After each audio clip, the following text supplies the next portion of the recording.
8 наурыз халықаралық әйелдер күні құтты болсын. Құрметті қазағымның аналары аман болсын, аналар күлімдеп жүрсін, қазақтың қаракөз қыздары аман болсын. Аналар жайлы жақсы ән сізден.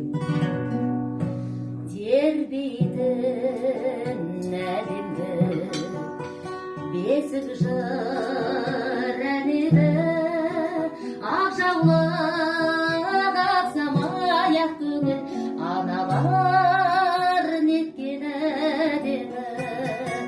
Мен үшін анашым ең биік тұлғасын, бұл өмір баласын анасыз қылмасын, ғұмырың болсын бір ғасыр.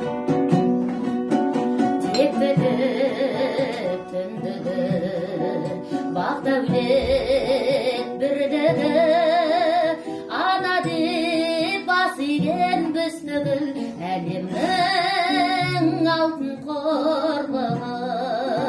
Мен үшін анашым ең биік тұлғасын, бұл өмір баласын анасыз қылмасын, ғұмырың болсын бір ғасыр.